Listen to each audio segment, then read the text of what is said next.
Hello friends, welcome back to my channel. कैसे हैं आप सब? आशा करती हूँ कि आप सब भी अच्छे होंगे और खूब मन लगा के पढ़ाई करते होंगे। आप सबको पता है कि सीटेट की एग्ज़ाम डेट आ चुकी है। दिसंबर चल ही रहा है फ्रेंड्स, जनवरी में आपका पेपर है। बहुत लोग दिसंबर से भी पढ़ना शुरू किए होंगे, तो ये बिल्कुल भी ना घबराएं। अब से भी सिर्फ पीवाईक्यू यानी प्रीवियस ईयर क्वेश्चन या इंपॉर्टेंट टॉपिक कर लेते हैं, तो भी आप सीटेट को बहुत अच्छे नंबर से क्वालिफाई कर सकते हैं। फ्रेंड, जैसा कि आप सब देख ही रहे हैं, सीटेट ये प्राथमिक स्तर यानी कक्षा 1 से 5 वालों के लिए है। हल प्रश्न पत्र 2021 का है, समाधान सहित है। ठीक है, भाग 1 हम लोग आज पढ़ेंगे। बाल विकास एवं शिक्षण विधि, इससे संबंधित जो पिछले ईयर में आपके क्वेश्चन आए हुए हैं उनको हम लोग कवर करेंगे। ठीक है, चलिए आज की क्लास को स्टार्ट करते हैं फ्रेंड्स। सबसे पहला क्वेश्चन है कि विकास क्या है? एक आयामी है, एक दिशाई है यानी एक दिशी है, बदलाव किया जा सकता है, आनुवंशिकता द्वारा पूर्ण रूप से पूर्व निर्धारित है। इसका सबसे सही जवाब है आपका ऑप्शन सी है। ठीक है, बदलाव किया जा सकता है। फ्रेंड्स, इसमें है आपका, आइए इसको डिटेल से जानते हैं कि विकास क्या है। विकास एक ऐसी प्रक्रिया है जिसके द्वारा एक व्यक्ति के संपूर्ण जीवन काल में वृद्धि एवं परिवर्तन होता है। विकास में बदलाव किया जा सकता है। यह परिवर्तनों की एक प्रगतिशील श्रृंखला है। फ्रेंड्स, एक एक जो आपका एक एक पॉइंट जो है बहुत इंपॉर्टेंट है, इससे भी आपके क्वेश्चन बनते हैं। ठीक है, जो क्रमिक रूप से होता है और यह परिपक्वता के लक्ष्य की ओर अग्रसर होता है। ओके, आइए नेक्स्ट क्वेश्चन हम लोग देखते हैं। नेक्स्ट क्वेश्चन है कि जीन पियाजे के सिद्धांत में वर्तमान स्कीमा द्वारा परिवेश को समझ पाने की असमर्थता के कारण एक नए स्कीमा की रचना क्या कहलाती है? ओके फ्रेंड्स, समायोजन, आत्मसात्मीकरण, अनुकूलन, संगठन। इसका सबसे सही जवाब है आपका ऑप्शन ए है। ठीक है, कि इसमें क्या है आपका ए ऑप्शन क्या कहता है? समायोजन। ये आपका ऑप्शन सही है। चलिए देखते हैं समायोजन होता क्या है।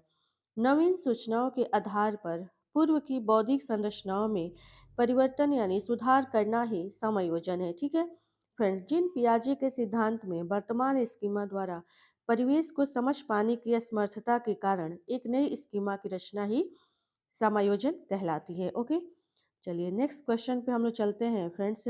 आपका थर्ड क्वेश्चन है। ये थर्ड क्वेश्चन कहता है कि राष्ट्रीय शिक्षा नीति 2020 क्या प्रस्तावित करती है?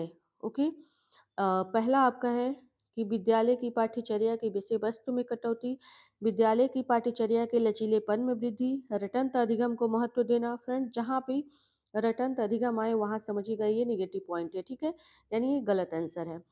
विवेचनात्मक चिंतन को महत्व देना। ठीक है फ्रेंड्स, पहला ऑप्शन कहता है कि दूसरा और चौथा सही है।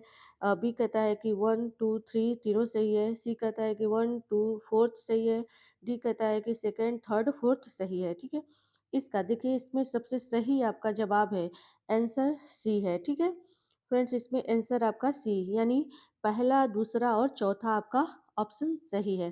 चलिए इसको डिटेल में देख लेते हैं चीज़ों को। फ्रेंड्स, राष्ट्रीय शिक्षा नीति 2020 में रटंत अधिगम की अपेक्षा विवेचनात्मक चिंतन को महत्व प्रदान किया गया है। ठीक है, समग्र शिक्षा का विकास एवं बहु विषयक पर बल दिया गया है। राष्ट्रीय शिक्षा नीति 2020 विद्यालय की पाठ्यचर्या की अनावश्यक विषय वस्तु में कटौती का प्रस्ताव करती है, जिससे विद्यार्थी वही पढ़े जो उनके सर्वांगीण विकास के लिए आवश्यक हो। इसमें विद्यालय की पाठ्यचर्या के लचीलेपन की वृद्धि को प्रस्तावित किया गया है। ठीक है, ना कि रटने पर बल दिया गया है। चलिए फ्रेंड्स, अगला क्वेश्चन हम लोग देखते हैं, इसमें क्या कहता है। फ्रेंड्स, आज की क्लास बहुत बड़ी नहीं होने वाली है, क्योंकि आज आज से हमने स्टार्ट किया है, क्योंकि बीच में हम भी अपनी तैयारी में लगे हुए थे। ठीक है, चलिए अगला क्वेश्चन देखते हैं। लड़कियों को गुलाबी कपड़ों, ठीक है, ध्यान दीजिएगा, लड़कियों को गुलाबी कपड़ों और गुड़ियों से जोड़ा जाता है और लड़कों को नीले कपड़ों एवं कारों से जोड़ा जाता है। यह किसको दर्शाता है? पहला ऑप्शन कहता है जेंडर निरंतरता। ठीक है, बी कहता है जेंडर सशक्तिकरण, सी कहता है जेंडर विविधता एवं डी कहता है जेंडर रूढ़िवादिता। फ्रेंड्स, इसका सबसे सही जवाब आपका है डी। ठीक है, जेंडर रूढ़िवादिता। ये क्वेश्चन बार बार आपके एग्जाम में आते हैं, हर साल आते हैं। ठीक है, एक क्वेश्चन तो इससे बनता ही है। देखिए, समाज में विभिन्न लिंगों के लिए उपयुक्त मानी जाने वाली प्रारूपिक विशेषताओं के बारे में जन सामान्य की अवधारणाओं को जेंडर रूढ़िवादिताएं कहते हैं। फ्रेंड्स, लड़कियों को गुलाबी कपड़ों और गुड़ियों से जोड़ा जाना एवं लड़कों को नीले कपड़ों एवं कारों से जोड़ा जाना जेंडर रूढ़िवादिता को प्रदर्शित करता है। ओके, यही क्या है, जेंडर रूढ़िवादिता है। फ्रेंड्स, इससे क्वेश्चन हमेशा बनते हैं, ठीक है? खासकर ध्यान दीजिएगा। अगला देखते हैं, इनमें से कौन-सा पूर्णतः आनुवंशिकी द्वारा पूर्व निर्धारित होता है? एक कहता है कि मित्रों का चयन, ठीक है फ्रेंड्स? मित्रों का चयन, आँखों का रंग, शैक्षणिक सफलता, शिक्षा में रुचि। ठीक है? इसका बी ऑप्शन आपका सही है कि आँखों का रंग, ओके? ठीक है? चलिए इसको देखते हैं। जेम्स ड्रेवर कहते हैं कि माता-पिता की विशेषताओं का संतानों में हस्तांतरण होना वंशानुक्रम है, ओके? आँखों का रंग पूर्णतः आनुवंशिकी द्वारा पूर्व निर्धारित होता है। ठीक है फ्रेंड्स, आइए अगला क्वेश्चन हम लोग देखते हैं। इसमें अगला क्वेश्चन कहता है, वाइगोत्स्की के सिद्धांत के अनुसार निजी संवाद क्या है? फ्रेंड्स, वाइगोत्स्की के सिद्धांत के अनुसार निजी संवाद बच्चों के आत्मकेंद्रियता का द्योतक है, बच्चों के क्रियाकलापों और व्यवहार का अवरोधक है, जटिल कार्य करते समय बच्चे को उसके व्यवहार संचालन में सहायता देता है, यह संकेत देता है कि संज्ञान कभी भी आंतरिक नहीं होता है। ठीक है? फिर इसका सबसे सही आपका जवाब है सी है, ठीक है? वाइगोत्स्की के सिद्धांत के अनुसार जितने भी सिद्धांत हैं इसमें खासकर वाइगोत्स्की, पियाजे और कोहलबर्ग, इन 3 को अच्छे से आप पढ़ के जाइएगा, ठीक है? वाइगोत्स्की के सिद्धांत के अनुसार निजी संवाद जटिल कार्य करते समय बच्चों को उसके व्यवहार संचालन में सहायता देता है। इस क्रिया में बच्चे अपने आप से बातें करते हुए सीखते हैं। ये कौन कहता है? वाइगोत्स्की कहते हैं।